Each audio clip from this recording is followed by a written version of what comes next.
കുറച്ച് നാൾ മുന്നേ ഹീലിങ്ങിന് വേണ്ടിയിട്ട് വന്ന ഒരു സ്ത്രീയുടെ കഥയാണ്. അപ്പോൾ ഇത് പറയാൻ കാരണം വെച്ച് കഴിഞ്ഞാൽ ഒരു രസകരമായൊരു കഥയാണ്. അതുകൊണ്ടാണ് ഈ കഥ ഇങ്ങനെ പറയുന്നത്.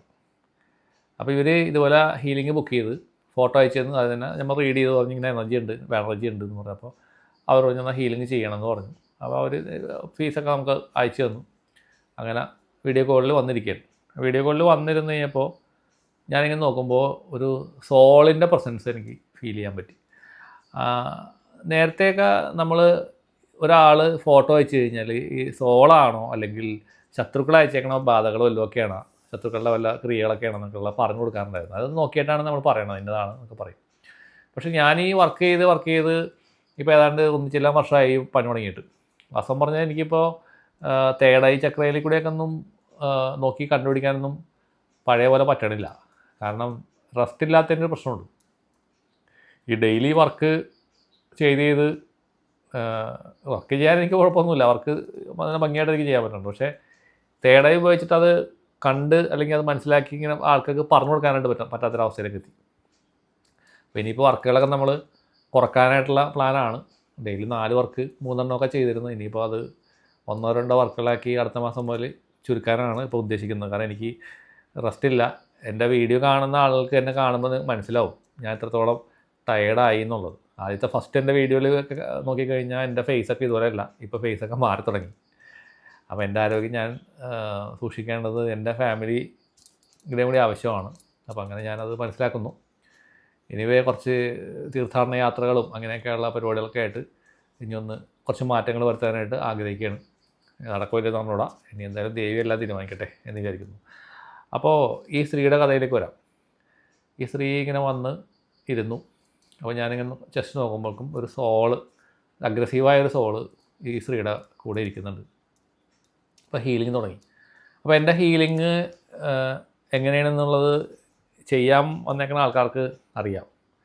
ഇത് നിങ്ങളവിടെ ഇരുന്ന് കഴിഞ്ഞാൽ നിങ്ങളുടെ ശരീരത്തിൽ നിന്ന് അതിനെ ഇങ്ങനെ പിടിച്ച് വലിക്കുന്ന പോലെയാണ് ചെയ്യുന്നത്. അപ്പോൾ ആ വലിക്കുന്ന ആ ഒരു ഫീലിംഗ് ആ ക്ലയൻറ്റിന് കിട്ടും. എന്ന് വെച്ച് കഴിഞ്ഞാൽ ഈ ഇങ്ങനെ നമ്മുടെ നെഞ്ചിൻ്റെ അവിടെ നിന്ന് ഇങ്ങനെ മുകളിലോട്ട് വലിക്കുന്ന പോലെ, പുറത്തുനിന്ന് വലിക്കുന്ന പോലെ, തലയിൽ നിന്ന് വലിക്കുന്ന പോലെ, മൂലാധാരത്തിൽ നിന്ന് വലിക്കുന്ന പോലെ, അങ്ങനെ ആ ഒരു വലിച്ചിൽ ഇങ്ങനെ ഫീൽ ചെയ്യും. അപ്പോൾ അതേപോലെ തന്നെയാണ് നമ്മൾ വർക്ക് ചെയ്യുന്നത്.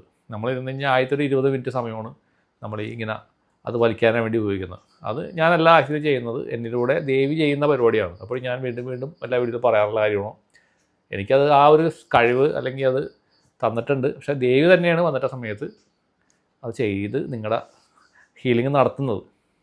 മനുഷ്യൻ ചെയ്യുന്ന ഹീലിംഗ് അല്ല ആക്ച്വലി, എന്നിലൂടെ സംഭവിക്കുന്നു, അത്രയേ ഉള്ളൂ. അപ്പോൾ അതുകൊണ്ട് ഞാനതിനകത്ത് വലിയ അഹങ്കാരമൊന്നും കാണിക്കാറില്ല. കാരണം ഞാനല്ലല്ലോ ചെയ്യണം. അപ്പോൾ ഇത് തുടങ്ങിക്കഴിഞ്ഞപ്പോൾ ഇതിങ്ങനെ പിടിച്ച് വലിക്കണ പരിപാടി തുടങ്ങിക്കഴിഞ്ഞ് കുറച്ച് കഴിഞ്ഞപ്പോഴേക്കും ഈ സ്ത്രീയുടെ ഫേസൊക്കെ അങ്ങോട്ട് മാറിയാണ്. വേറൊരാളുടെ ഫേസ് പോലെ ഭയങ്കര അഗ്രസീവായിട്ട്, ഭയങ്കര ദേഷ്യമൊക്കെ ആയിട്ട്.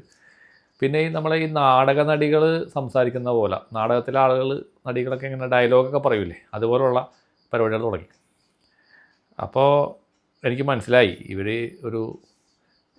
ആ സോള് ഇവരുടെ കൂടെ ഇരിക്കണ, നമ്മൾ പറയില്ലേ ഡ്യുവൽ പേഴ്സണാലിറ്റി എന്നൊക്കെ പറയൂലേ, ഒരാളുടെ ശരീരത്തിൽ 2 സോള്, അതാണല്ലോ ഈ പറയുന്ന സംഭവം. അപ്പോൾ രണ്ടാമത്തെ സോൾ എന്ന് പറഞ്ഞു കഴിഞ്ഞാൽ ഈ പൂർവ്വകാലത്ത് നാടകത്തിലെങ്ങനെയോ അഭിനയിച്ചിട്ടുള്ള ഒരു ആത്മാവാണെന്ന് മനസ്സിലായി. കാരണം അതുപോലുള്ള സംഭാഷണമാണ് പിന്നെ ഇവർ കംപ്ലീറ്റ് സംസാരിക്കുന്നത്. അതുപോലത്തെ ഡയലോഗുകൾ, കാര്യങ്ങൾ, ഭയങ്കരമായ അട്ടഹാസങ്ങളൊക്കെ ഉണ്ട്. അങ്ങനെയുള്ള കാര്യങ്ങളൊക്കെയാണ് അവർ ചെയ്തുകൊണ്ടിരുന്നത്. പക്ഷെ അത് കഴിഞ്ഞ് ഒരു 10 മിനിറ്റ് കഴിഞ്ഞപ്പോഴേക്കും ഇവർ സൈലൻ്റായി പയ്യെ നമ്മൾ ഈ സിനിമയിലൊക്കെ കാണൂലേ ഈ ഇങ്ങനെ ബാധനെ കൊഴിപ്പിക്കണൊക്കെ പോലത്തെ പരിപാടി, അങ്ങനത്തെ സിനിമകളിലൊക്കെ ഉണ്ടാവുമല്ലോ, അതേപോലത്തെ ഒരു അനുഭവമായിരുന്നു എനിക്ക് ശാസ്ത്രം പറഞ്ഞാൽ. അതിനു മുമ്പൊക്കെ ഉണ്ടായിട്ടുണ്ട് ഇതുപോലത്തെ അനുഭവങ്ങൾ. പക്ഷേ ഇത്രയും ഒരു വെറൈറ്റി അനുഭവം എനിക്ക് ഉണ്ടായിട്ടില്ല. അപ്പോൾ അത് കഴിഞ്ഞ് ഇവർ സൈലൻ്റായി. ഇവരിങ്ങനെ മയങ്ങി ഇങ്ങനെ ഉറക്കം തൂങ്ങി വന്ന പോലെ. അതായത് അത് റിലീസ് ആയപ്പോൾ ഒരു 20 മിനിറ്റ് ആയപ്പോഴും അതിനെ ദൈവം റിലീസ് ചെയ്ത് തന്നെ ലൈറ്റിലേക്ക് കൊണ്ടുപോയി. അതിനെ മോക്ഷത്തിലേക്ക് പറഞ്ഞയച്ചു. അപ്പോൾ ഇവർ സൈലൻ്റായിട്ട് ഇവരിങ്ങനെ ഉറക്കം തൂങ്ങി ഇങ്ങനെ ഇരിക്കുന്നൊരവസ്ഥയിലേക്ക് എത്തി. അപ്പോൾ ഇതൊക്കെ ശരിക്കും പറഞ്ഞാൽ ഞാനിങ്ങനെ പറയുമ്പോൾ പലർക്ക് സംശയം ഉണ്ടാവും ഇങ്ങനെയൊക്കെ സംഭവിക്കുമെന്നുള്ളത്. ആക്ച്വലി ഇത് നിങ്ങൾ നേരിട്ട് കണ്ടാൽ എനിക്ക് സംശയം ഉണ്ടാവില്ല. കാരണം അതുപോലത്തെ അനുഭവങ്ങളാണ്. എനിക്ക് ഒത്തിരി അനുഭവങ്ങൾ അങ്ങനെയുണ്ട്, ഒരുപാട് അനുഭവങ്ങളുണ്ട്. ഈ സോൾ റിലീസ് പ്രോഗ്രാമിൽ അങ്ങനെയാണ് അനുഭവം വരുന്നത്. ബാധനെ പിടിക്കുമ്പോൾ അങ്ങനെ ഉണ്ടാവാറില്ല, സോൾ എടുക്കുമ്പോഴാണ് ഇങ്ങനത്തെ അനുഭവം വരുന്നത്. അപ്പോൾ അത് ഇതൊന്നും നമുക്ക് വീഡിയോയിൽ റെക്കോർഡ് ചെയ്തൊന്നും കാണിക്കാൻ പറ്റുന്ന കാര്യങ്ങളൊന്നുമല്ല. അതൊന്നും ശരിയല്ലല്ലോ. നമ്മൾ വേറെ ആളുടെ പ്രൈവസി കയറിയിട്ട് കളിക്കുന്നത് മര്യാദയല്ലെന്ന് അറിയാവുന്നതുകൊണ്ട് ഞാനതൊന്നും റെക്കോർഡോ കാര്യങ്ങളൊന്നും ചെയ്യാറൊന്നുമില്ല. അപ്പോൾ ഇതെല്ലാം കഴിഞ്ഞ് ഇവർ വളരെ കൂളായി ശാന്തമായിട്ടുള്ള ഇരിപ്പിരുന്ന് ആക്ച്വലി അവരതിന് ശേഷം അവർക്ക് ഭയങ്കരമായ മാറ്റങ്ങളായി. അവരുടെ ദേഷ്യം കുറഞ്ഞു, പിന്നെ ആളുടെ ഫേസ് മാറി. വളരെ എന്താണ് മറ്റുള്ള ആൾക്കാരോട് ഇവർ സംസാരിക്കുമ്പോൾ ഒരുപാട് പ്രശ്നങ്ങളുണ്ടായിരുന്നു. ആളുകൾ ഇവരോടുള്ള അടുപ്പം ഇവരിങ്ങനെയൊക്കെ അഗ്രസീവായിട്ടൊക്കെ പെട്ടെന്ന് ചാടിക്കടിച്ചൊക്കെ എന്തെങ്കിലുമൊക്കെ പറയും. അങ്ങനത്തെയൊക്കെയുള്ള സ്വഭാവം പൂർണ്ണമായിട്ടും മാറിപ്പോയി എന്നുള്ളതാണ് അവർ പിന്നീട് എന്നോട് പറഞ്ഞത്. അതിനുശേഷം അവരുടെ ഫാമിലിയിൽപ്പെട്ട ആൾക്കാരെയും കൂടി 2 പേരെയും കൂടി എനിക്ക് ഹീൽ ചെയ്യാനായിട്ട് കൊണ്ടുവന്ന് ഹീൽ ചെയ്ത് പോയി. അവർക്കും ഇതുപോലെ തന്നെ മാറ്റങ്ങൾ ഉണ്ടായിട്ടുണ്ട്. പക്ഷേ ഈ സ്ത്രീക്കാണ് കൂടുതൽ മാറ്റം ഉണ്ടായത് കേട്ടോ. മറ്റുള്ളവർക്ക് അത്രയും മാറ്റം ഉണ്ടായതായിട്ട് എനിക്ക് അറിഞ്ഞൂടാ, റിപ്പോർട്ട് ചെയ്തിട്ടില്ല അവർ. പക്ഷേ ഇവരുടെ കാര്യം എനിക്കറിയാം. ഒരു ഇടയ്ക്ക് എനിക്ക് മെസ്സേജൊക്കെ അയക്കാറുണ്ട്. അപ്പോൾ അങ്ങനത്തെ ഒരു അനുഭവം, എടുത്തു പറയത്തക്ക ഒരു അനുഭവം ഉണ്ടായി. അവൻ നാടക നടിയുടെ പ്രേതം എന്നാണ് ഞാനങ്ങനെ അതിനെപ്പറ്റി പറയുമ്പോൾ എൻ്റെ മനസ്സിലേക്ക് വരുന്നത്. അപ്പോൾ അത് വളരെ വിചിത്രമായ അനുഭവമാണ്.